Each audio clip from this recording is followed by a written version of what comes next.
Ekseni kuyisonto siyanibingelela bazalwane once again.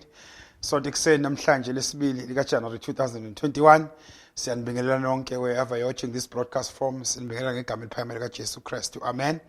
Special greetings to all of our members of the Apostolic Faith Mission, the family, the bishop and the lady bishop, all the saints who are all over where they're watching the broadcast from. Siyanibingelela ngegama eliphakeme lika Jesu elinamandla. Amen. Usuku oluhle namhlanje kuyisonto ekseni. Isonto lesibili uqalile unyaka siyambonga uNkulunkulu. Abantu abaningi bavamise ukuthi into eziningi uyaphela unyaka ngizosenza unyaka ozayo. Sekuwona unyaka ozayo lo, and if you don't stand up now usebenze uma unqala manje uzenze into othe uzozenza uzobona sekuJune masinya and uzobona sekuDecember. So ke uqalile unyaka manje elokuqala isonto liphelile seliqedile lesibili siqalile isithathu kuyahanjwa akumiwe kuyahanjwa. Sanibingelela nonke ngegama lika Jesu Kristu. Njalo kuhlele kuyintokozo kuba sibe kanye nani enkonzweni yethu. Siyabonga kakhulu uNkulunkulu ithuba sipha lona ekseni namhlanje uba siphinde sihlanganyele sizozwa amazwi enkosi. Praise the Lord.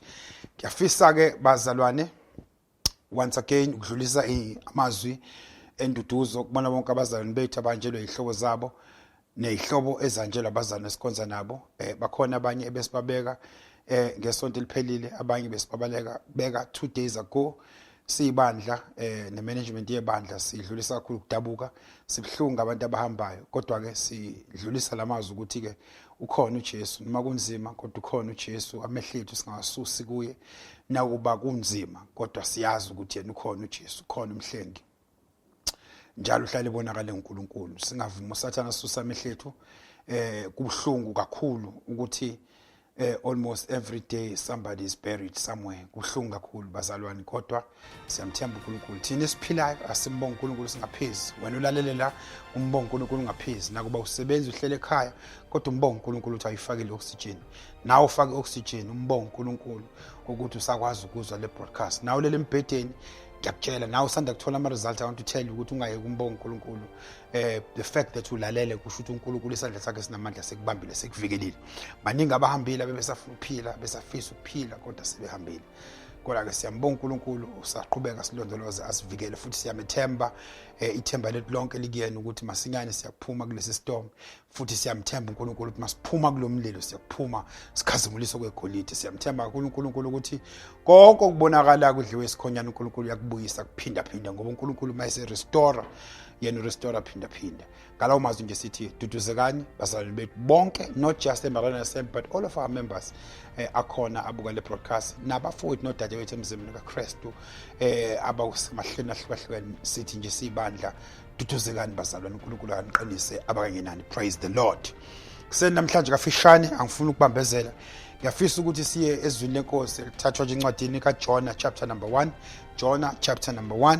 Ngifisa indaba ende but ngifisa sibuke nje uverse number 9, mhlambe sehlike sizigcine kuverse number 17. La khona izwi lenkosi sifunda iNIV, la khona lifundeka lithi, he answered, I am a Hebrew and I worship the Lord, the God of heavens, who made the sea and the dry land. This terrified them and they asked, what have you done? They knew he was running away from the Lord because he had already told them so. The sea was getting rougher and rougher, so they asked him, what should we do to you to make the sea come down for us? Pick me up and throw me into the sea, he replied, and it will become calm. I know that it is my fault that this great storm has come upon you. Instead, the men did their best to row back to land, but they could not, for the sea grew even wilder than before. Then they cried out to the Lord, please Lord, do not let us die for taking this man's life. Do not hold us accountable for killing an innocent man, for you Lord have done as you pleased. Then they took Jonah and threw him overboard, and the raging sea calmed. As these men greatly feared the Lord, and they offered a sacrifice to the Lord and made a vow to him. Then chapter 2 verse number 17. Now the Lord provided a huge fish to swallow Jonah, and Jonah was in the belly of the fish 3 days and 3 nights. Ngiyathanda futhi sibuke lapho chapter 2 verse number 10 wakhona emva kuba esethandazile uthi verse number 10 wakhona, and the Lord commanded the fish and it vomited Jonah onto dry land. Sivala amehlethu. Father, we give you the praise and the honor this morning we bow before your throne uNkulunkulu weqiniso. Siyabonga baba ekseni ukuba sithola isithuba soba sihlanganyele sizwe izwi lakho. I pray Heavenly Father ukuthi ukhulume ngalo, ushintshe usiphakamise, uqinise abangenathemba banikeze ithemba, abangaphilile baphile, abangabazayo bathola isiqiniseko, abasabayo bathola isibindi ngegama lika Jesu Christ. Ugcwalisa la kushoda khona ngezwi lakho, balambileyo basuthise ngegama lika Jesu ngoba izwi lakho linamandla lehlula konke. Konke subject to change ngaphandle kwezwi lakho. I pray this morning uNkulunkulu weqiniso ukuthi sishintshe usiphakamise usibeke endaweni ephakeme. Singene siyiko. I pray ukuthi siphume sesingcono kunaloko esingene siyiko ngegama lika Jesu Christ inkosi ephilayo. Amen. Bazalwane, I do not want to take too much of your time, but ngifuna sibuke le ndaba kaJonah. It's a story esijwayele ukukhulunywa ngaso mihla lamiya emalanga zaso. uJonah wasithunyelwa uNkulunkulu ukuthi aye eNineve ayokwazisa iNineve ukuthi uNkulunkulu akekho happy ngebehavior yabantu baseNineve noma ngento eyenzeka eNineve. It was a nation of about 120 people, 120,000 people ababekhona. Bible ke lithi uNkulunkulu wathumela uJonah ukuthi ahamba ubazisa ukuthi in 40 days iNineve liyakubhubhiswa liyakuphela. Lithi ke iBhayibheli ke uJonah kunokuthi aye khona wa decide yena ukuthi aye eTarshish kwenye indawo not la uNkulunkulu ayimthuke khona. uJonah ke wayenenkolelo ukuthi yena uma ufunda kahle iBhayibheli wayengafuni ukodlulisa lesi simemezelo. Futhi uma ufunda kahle iBhayibheli later on uyathola la khona uJonah esebitha khona ngokuthi into aseyikhulumeni noma iprofetile ayisenzeki. Uma uqhubeka ufunda khona la uthola khona futhi uJonah ethi uNkulunkulu uyafisa nokuthi kuba ngabe uyafa ngoba lento ayikhulumile ayenzeki. Now if ubuka lesi story, but later on so besikhuluma ngaloko, but if ubuka lesi story indaba is more about uJonah esendwa eyobatshela ukuthi iNineve liyakubhubhiswa noma iNineve sekuyaphela ngalo in 40 days. Ufuthi uJonah lesi iBhayibheli wakha even indawo okuhlala walinda elinda ukuthi kuphele 40 days ukuze iNineve bese liyabhujiswa. Now kodwa uma usubhekisisa kahle uyabona ukuthi kahle kahle i-destruction le uNkulunkulu ayithuma uJonah ngayo, it was not the best le uNkulunkulu ayifuna ngabantu baseNineve ngoba uNkulunkulu kahle kahle akafuni kubhubhe namunye. Inhloso kaNkulunkulu kwangeyona ukuthi babe destroyed noma iphele indaba yabo. Ngamamazi noma bonile bemphoxile benza konke okungalungile, kodwa uNkulunkulu yena wayesanethemba futhi enesifiso sokuthi bashintshe baphenduke.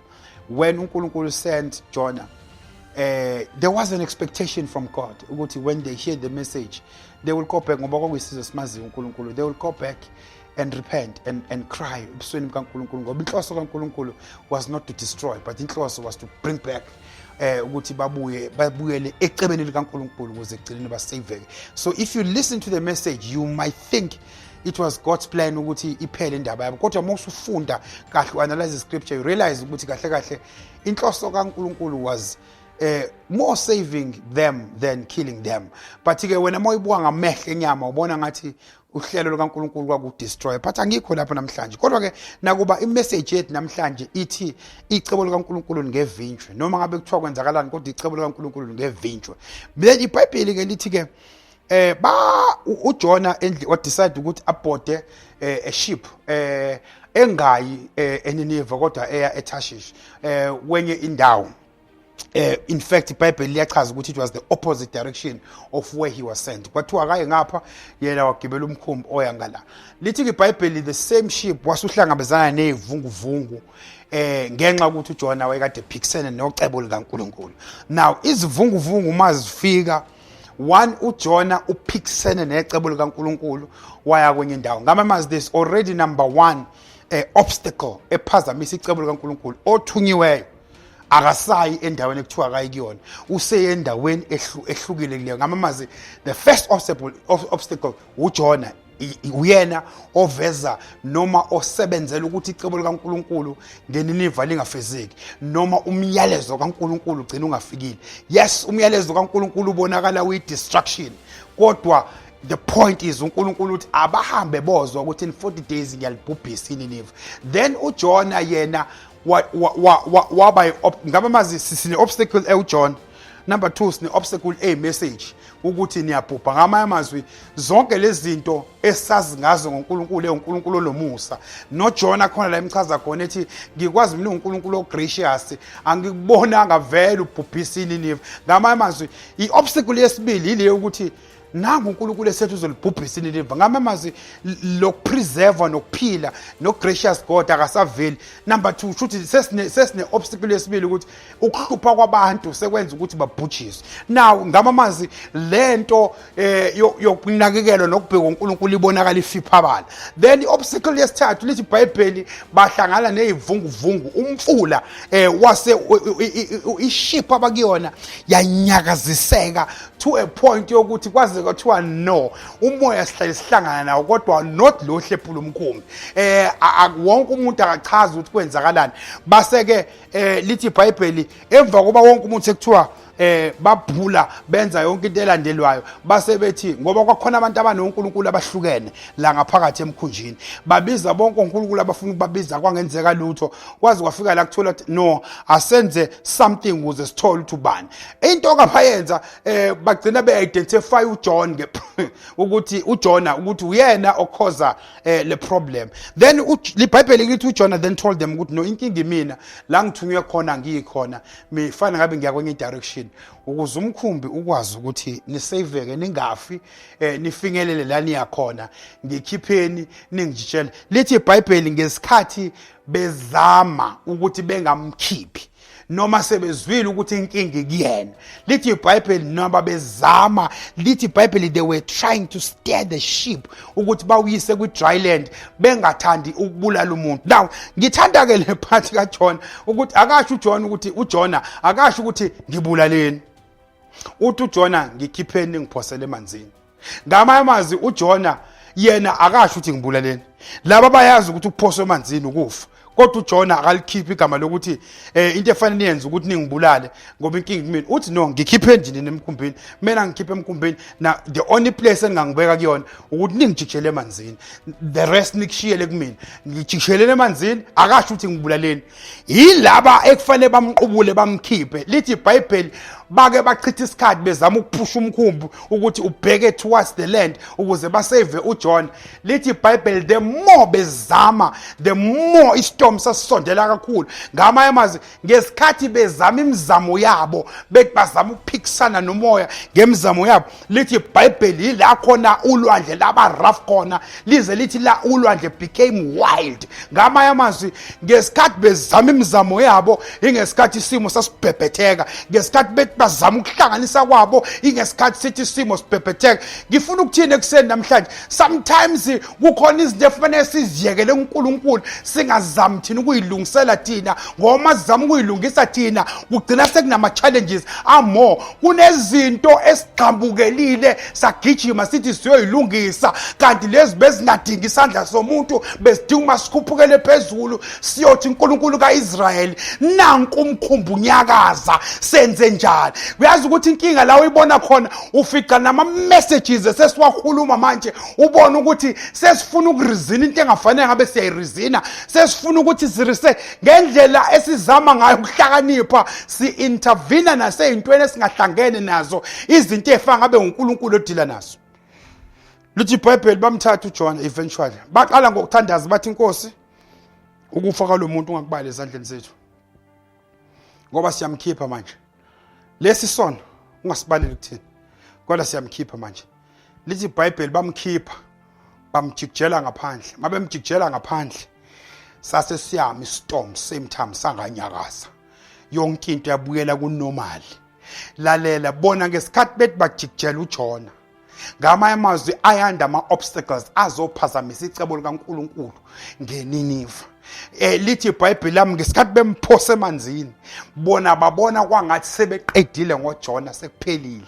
Yasinhliziyo zazibhlungu ngoba bebona babulala umuntu wenkosi kodwa ngokwamehlabo ngicabanga ukuthi nangokubona kwaSathane kwase ukuthi sekuphelile ngeNinive ngoba umuntu othunyiwe sekuphelile ngaye usephelele emanzini kanti akazi ukuthi makuphela umgaqo normali, makuphela direction enormal abantu abahamba ngayo, isandla sikaNkulunkulu sisuke sesilindile ukuthi la kuphela khona umgaqo I take over. Ngamanye amazwi la kuphela khona umgaqo ifana nomuntu ohamba ngemoto, ahambe ngemoto bese fika la umgaqo uba mubi khona, abekezela athi hayi 4x4 press amabhathini, iphakama i4x4 ifica amatshe ithi no ngiyayazi le terrain, igibela amatshe bese uyaphela umgaqo, kuthiwa la sekunamanzi sekufanele ngidizwe, bese siyafika isamje sinamanje sifike siqubule. UJona ngesikhathi bemjikijela emanzini kwakufanele ngabe sekuyaphela ngaye, kanti abazi ukuthi bajikijela umuntu ogcwaliswe oNkulunkulu anenhloso yokufeza icebo lakhe ngaye lo mprofeti. Lithi iBhayibheli lami ngesikhathi ephoswe emanzini uNkulunkulu wayeseyala ufish. Lalela ufish angikaze ngizwe ukuthi umsebenzi wawo ukudla umuntu aphile, kodwa ngazi ukuthi ufish ubulala abantu badle baphela. Bonke kunabantu ababuya bengasama namlenze olwandle bedliwe ofish. Ngamanye amazwi it is the process vele noma into ejwayelekile and the procedure ukuthi vele ofish badla mawususemanzini. One, awusurvive emanzini. Number two, ofish na wonke ama creatures agcwele emanzini adla abantu ababulala abaqedi, kodwa kwadla ukuthi lo phosiwe phakathi kuvalelwe icebo likaNkulunkulu kuyena wasekuyala ufish ukuthi this one who's coming akaphilonge ekufeni kodwa ubhilonge uba indlu yakho namhlanje siyayishintsha, your stomach shall change and be the house for 3 days. Lithi iBhayibheli lami for 3 days and 3 nights uJona wahlala ngaphakathi esiswini sikafish wangafa. Lithi iBhayibheli lami mayisengaphakathi esiswini sikafish wayesiyakhumbula ukuthi mina ngumuntu wecebo likaNkulunkulu, ngiphoswe la ngenxa yokuhluleka kwami. Simthola ke lapha kwichapter elandelayo, lithi iBhayibheli lami yila khona akhuleka khona uNkulunkulu, wambiza ngoNkulunkulu omusa, wambiza ngoNkulunkulu opreservayo, wambiza ngoNkulunkulu ophilisayo, wambiza ngoNkulunkulu ogadayo, wambiza ngoNkulunkulu okwazi ukuthulisa amanzi mayisenyakaza. Wakhumbula uJona ukuthi ngowecebo likaNkulunkulu. Lithi iBhayibheli lami for 3 days and 3 nights into edalela ufish biological ukuba iphile ngokudla izinto, kodwa for 3 days yasuspendwa. The fish became the house kaJona for 3 days and 3 nights. Ngamanye amazwi isho ukuthini lento? Into efana ngabe izokubulala, kodwa mangabe kunecebo likaNkulunkulu iyajika kube yona eprotectayo. Amanzi efana ngabamgunya amqeda ajika wayewona amprotectayo. Ngikhumbula ngelinye ilanga uJesu ehamba phezulu kwamanzi. Lithi iBhayibheli lami wathi uPeter makuwena isho ngize. Lithi iBhayibheli lami wathi uJesu it's me woza. Lalela lento ecwilisayo yajika ngelinye ilanga, uyajika yaba yithawa wahamba phezulu kwayo uPeter.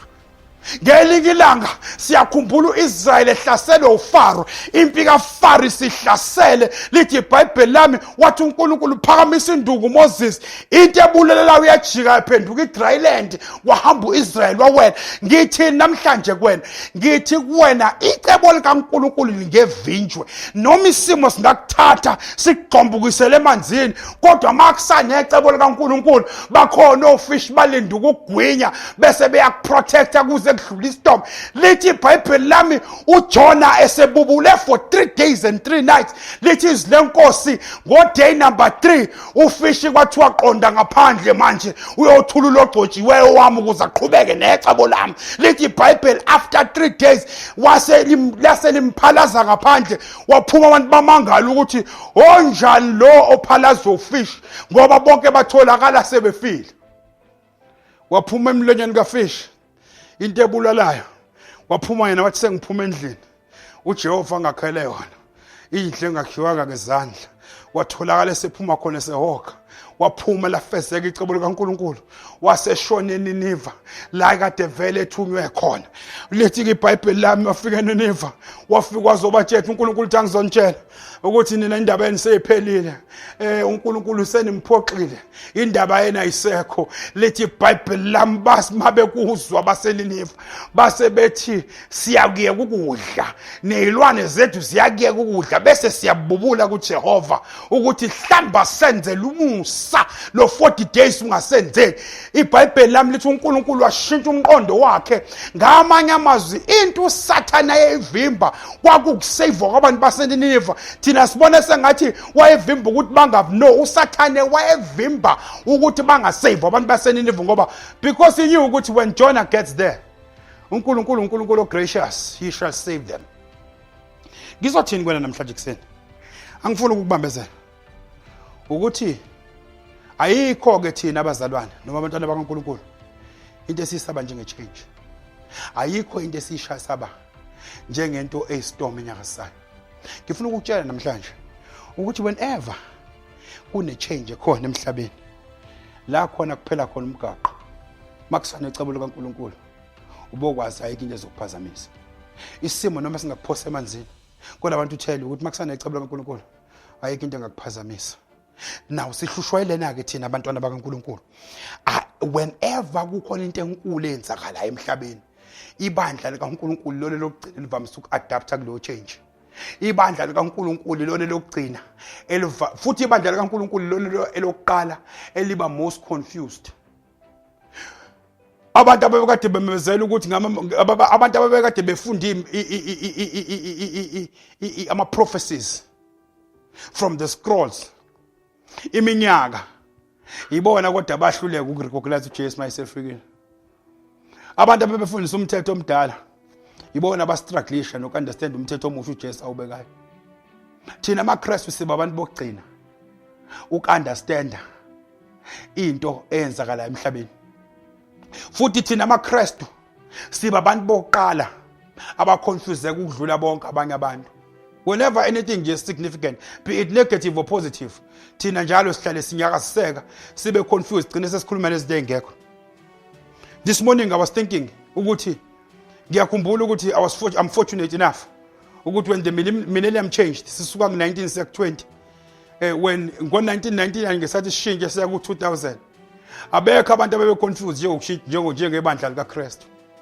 Just a change of a millennium kunokuthi celebrate what a blessing, what an honor uNkulunkulu asenzele yona into eshintsha after so many years. uNkulunkulu wasenzela umusa thina sazalwa yashintsha sikhona imillennium from 19 saya ku2000 uNkulunkulu wasenzela umusa kunokuthi sijabulele ukuthi awu nathi sakwashintsha imillennium sikhona. But amaKristu became the most confused. Saqala sashintsha imessage kade sishumayela sashintsha sathi 2000 sekwesikhathi sokubuya kodwa izilenkosi lithi even indodana yomuntu engase sandleni ehleli noNkulunkulu day and night. Lithi iBhayibheli lami nakuyona kufihliwa elazi usuku nehora kodwa ngokushintsha kwemillennium amakholo emhlabeni azwakale sethi uJesu uyabuya ngo2000. Abanye babefunga bethi singabathathi serious mawuJesu engabuyanga ngo2000 amakholo ayengalele ayengathandaze boNkulunkulu kodwa ayithandazela ukuthi aficwe engcwele ngoba babelinda ukuthi sekukuphela. Just a bug and an error which was called Y2K yama computer. Abantu were panicking. Abazalwane were panicking. They were panicking more than ama engineers no so science abazi IT. Abangcwele ibona bebeshumayela ngama computer bethi imali azikhishwe emabhenki ngoba ama computer are going to lose information and we are going to lose money. Abantu went crazy. Amakholwa who were leading those things were preaching them kuma pulpit. Sikhuluma whenever there is a change, a significant emhlabeni amakholo wona qala ba confused. Yakhumbula when our country accepted the use of barcodes. What a breakthrough. Whoever came up with the scanner and the barcode, using numbers or using encoding numbers and using a scanner to decode. Kunokuthi uqale phansi ucaptureishe i-computers understanded. Amakholwa were leading campaigns bethu izinto ezingathengwa ko Pick n Pay nako Checkers nako Shoprite ngenxa ukuthi it's a preparation of Antichrist, it's a preparation of 666. Amakholwa were the last people to accept ukuthi no akunalutho ukuscan into yakho. Why is it ukuthi thina amakholwa whenever there is a significant change, whether it's positive or negative, tina we are always the last ones to take it and we first criticize it and we go bold sibe nama interpretations even as Greek isamaZulu explaining into engahlangene nezwi lenkosi. Namhlanje izolo ubusebenzisa 4G kuze kube namhlanje usebenzisa 4G.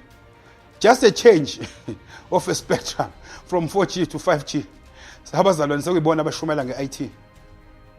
Sibhizi manje siphusha ama-campaign ukuthi ama-5G fana destroy. Lapha i-5G yona siyidinga kakhulu nje abantwana bakaNkulunkulu. As you are watching this broadcast, it's because the 4G iyasebenza. There are so many transmitting devices which are more dangerous and which are more powerful than the 5G that we are complaining about. But to fix nabazalwane all over, they are talking about 5G, linking it with the sickness. Why are we always the last people abazo accept a change whenever things are happening? Facebook, when Facebook came out, every testimony we received from church and every preaching we received from church, it was always criticizing Facebook as an application which is invented by the devil who's kuthi uFacebook into kaSatan into ezobulala umsebenzi kaNkulunkulu. Namhlanje the same people who were saying ngamademoni kaSatan uFacebook babonga uNkulunkulu sembonga uNkulunkulu ngalo Facebook ngoba sesiyakwazi ukukhuluma ngawo. The same tool that was a demon, same tool 10 years ago which was an act of the devil. Why tina we always the last ones to ifashion efikayo all over the world abazalwane baba bokugcina bayithatha mase beyithathile sithathe sidlule bonke abantu sigijima kakhulu size sone size seqe because we are always the last ones. The problem that we have ukuthi ayikho thina amaKristu into esiyisaba njengokuthi makuphela umgaqo sivele silose direction. Kodwa namhlanje kuseni ngizothini kuwena? Ngizothi kuwena into ezokwenza ukuthi kufike i-5G ngoba ne-6G years and you know things are going to change. I'm saying to you ayikho into ezokusisa njengokuthi makuphela umgaqo abantu bethi abasazi fanele bashone ngalaphi bathi abayazi the sickness iphumaphi abanye bathi bayazi manufacture abanye bathi bese wena umntwana kaNkulunkulu uthi kodwa kunye ngikwaziyo ukuthi when we reach the end of the road and they throw me into the waters, I know the fishes are waiting for me ukuthi angithatha ngihlalise. When we get into the fire, I know Christ is with me. The fire will not burn me. I know when we get to the sea and we can't cross, I know the hand of God shall be there. It will carry me through to the other side. Kodwa kunokuthi sibheke lokho sibhizi analyze izinto criticize izinto, we are even taking it as common as normal as we are forcing them into the scriptures now. We are now, by just changing of this technology to 5G, sesibona antichrist simbona kuma computer na yonke. I'm here to tell you this morning ukuthi noma ngafika yipi if spectrum so transmitter information la emhlabeni, I want to tell you ukuthi icebo likaNkulunkulu ngempilo yakho alisoze laphazanyiswa izifo. Icebo likaNkulunkulu ngizokutshela namhlanje ukuthi i-economy ngisho ingadropa ifike ku-0, but I want to tell you ukuthi when money runs out bakuzwe becabanga ukuthi uzoyoshaya amamashu ufuna imali, kodwa bakuzwe uthi Nkosi thumela ingelo zakho zongihlenga ngoba wena uNkulunkulu wecebo. Bese uPaul encwadini yabaseRoma athi konke kusebenzelana kube kuhle kwabamethemba uJehova. Ngizothi kuwena, the virus is here. The economy is shrinking every day. You are burying your loved ones every day. Your job that you have done for years is gone. Your savings of so many years is slowly depleting. The aid you've been getting is running out. The people who are feeding you are now running away. The church that you always thought will always be with you has been shut down. The prayer warriors that you've been praying with all the years are now gone. The verses you are getting from your pastor every Wednesday giving you the messages of hope are gone, because maybe the man of God is sick, or maybe the man of God has departed. The people that you knew when you are sick, they will always be by your bedside, are no longer allowed to come and see you. Your kids that you know they will never drop you are now sick. They cannot carry you. And even the people that you knew they will come and wipe your tears, are no longer able to help you. But this morning I want to tell you, ukuthi there is nothing that can go against the plan of God. But what we need to do is to live our lives without fear. Nakuba kubuhlungu nakuba kunzima, kodwa singayeki ukukhuluma ukuphila empilweni zethu, singayeki ukukhuluma icebo likaNkulunkulu empilweni zethu. Mawuvuka ekseni uthi ngiyazi ukuthi akukho ongaphambana necebo lakho Nkosi. Ngiyazi ukuthi noma sekuphela umgaqo kodwa uyafika ungithathe wena ungiphakamise nokubulala uyakusibulala. But we need to speak and think ngaleyo ndlela ngaso sonke isikhathi. I know it is difficult, but I want to assure you that soon we will be out of the storm. And soon siyakuxoxa ngelinye ilanga sithi uNkulunkulu wasikhipha ezintweni ezinkulu. And soon siyabe simemeza sithi makabonge uNkulunkulu womusa osipreservile na during the storm. And soon siyakuxoxa soxoxa labazukulu bethu ngale storm. Sithi saphila esikhathini la khona kwaphela khona yonke into emhlabeni. Kodwa uNkulunkulu isandla sakhe azangasisusa. I want to tell you ukuhlele ekhaya njengamanje. Some of you ngenxa lesi storm sebeze bakhohlwa nanokuthi basindisiwe. Some of you behlele ekhaya sebeze bakhohlwa nokuthi bamukela uJesu. Abanye benu sebeze bakhohlwa nokuthi kuyakhonzwa. Usethandaza amayi ikhumbulile. Kodwa namhlanje ngizokukhumbuza ekseni ukuthi icebo likaNkulunkulu alinakuvinjwa. Icebo likaNkulunkulu malakwazi ukuthi lipreserve uJonah. Wadliwa ufish for 3 days, wahlala emanzini wangafa. Ufish wamlethela ioxygen every second. Waphila eswini. Asizwa ukuthi wayedlani kodwa sikwazi ukuthi waphila for 3 days. Waphuma engenalutho ukuze icebo likaNkulunkulu lifezeke. uNkulunkulu akwazi futhi ukuzwa isizwe abantu baseNineve mabememeza bekhala kuyena wabapreserve. Namhlanje ekseni ngizothi ungakhohlwa ukuthi umntwana kaNkulunkulu futhi ungakhohlwa ukuthi icebo likaNkulunkulu lingevinjwe. Forget about these things abantu abazikhulumayo. Stop your research. This research is not helping you. Knowing too much about izinto ukuthi iphuma bilenti iqhamukapi nokuthi ifike noma nakuzokusiza kodwa kunye kuzosiza ukuthi uKristu icebo lakhe alinakuvinjwa. uKristu kanye nathi kushisa noma kungashisi sibambelele singadedeli sazi ukuthi icebo likaNkulunkulu lingevinjwe. Ngiyakumema ekseni namhlanje masithandaza ukuthi noma ngabe sewukhohliwe ukuthi umntwana kaNkulunkulu kodwa ngizokukhumbuza ukuthi ukhona uJesu ovikelayo. Ngizokukhumbuza ukuthi ukhona uJesu ozokunika ukudla abantu bengasaqhamuki.